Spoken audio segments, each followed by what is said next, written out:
I never did strive for a life of glamour. There was once a time when a full glass and a lit cigarette made me feel more rich than any fat cat with a cityscape view.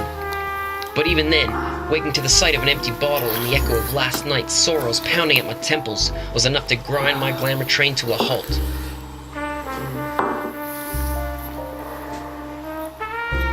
I'm glad the liquid courage that makes me a king knocks the grandeur out of me so violently. Reality needs to hit you hard if you want to keep breathing. Only those who have been hit hard are bruised enough to hit back. But sometimes, no matter how many hits you get in, all it takes is one sucker punch to knock you right off your throne.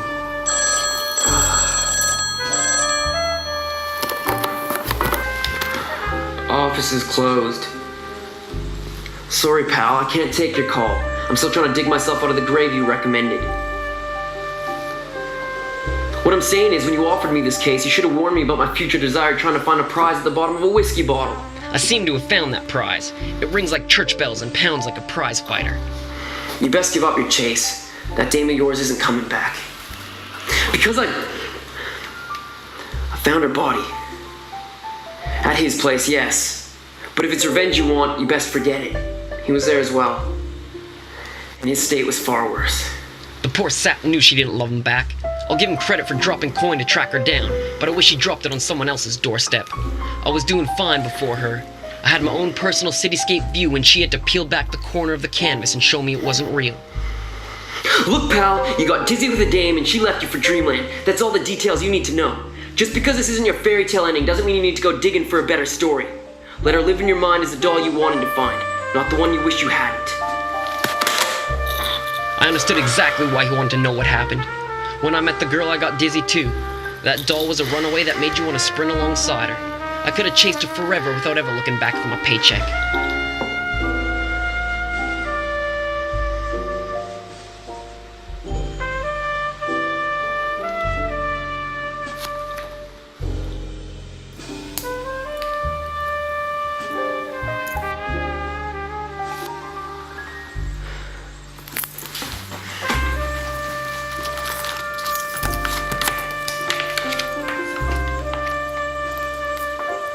In my line of work, sometimes cases are just a jumbled pile of broken pieces that won't fit together.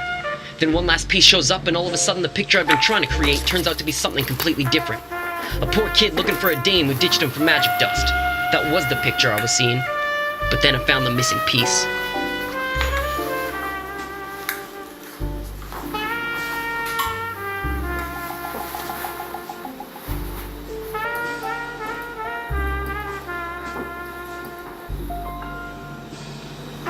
You better clean up, boy. You've got a date tonight.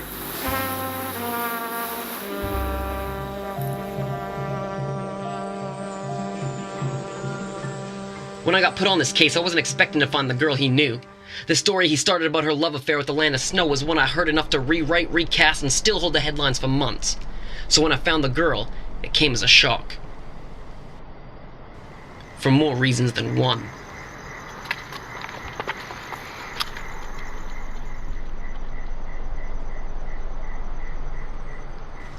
It was her eyes. I could drown in those eyes. What are you doing here? If he sees us together, he'll kill you. Unless that cokehead is a proficient swimmer, he won't be leaving that pool of blood anytime soon. We're safe. I went to the club and What?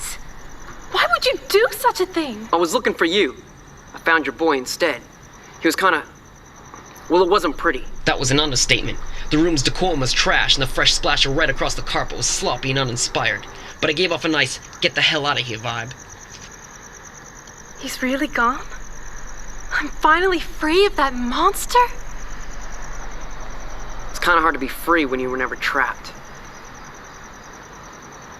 You know, it truly is uncanny just how much you look like your sister. I know this is precious to you. I cleaned away the blood, but the stains of betrayal are stubborn. At first you had me. I had no idea the dame I had in my sights wasn't the one I was looking for. It wasn't until I compared the picture in your locket to the picture I was given for the job that the truth sank in. Turns out the moral dilemma I was dealing with wasn't an issue at all. Getting involved with the client's target? Personally, I don't like to take my work home with me. But the target's sister is only off limits if she's a con artist and a murderer. It isn't what you think. So you're saying you didn't use my attempt to save your sister from a drug lord to fake your own death and rob the mobster? I usually enjoy this part. The pieces falling into place, the suspects squirming before my eyes knowing they're cooked. Somehow this wasn't the same. I was still drowning under her gaze, only now I wasn't happy to make my last breath hers. Every part of me wanted to believe the lie, to let it go and run with her. Maybe she was not what I thought she was. Maybe she was just a dirty, rotten harlot! Lighten up, sweetheart. It's just a flesh wound. I have to admit, your sarcasm in the face of Macabre was refreshing.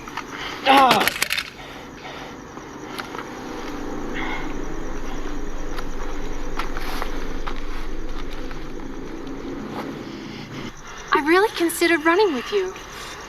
I've never felt that way about someone. It wasn't love, but it was a lack of hatred for your company. Well, Dollface, you just guaranteed that no matter where you run, I won't be far behind.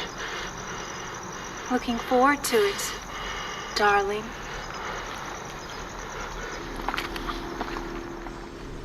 If it takes a shot to the leg for me to realize a gal is bad news, I can't wait to see what it takes me to stop me from running after her.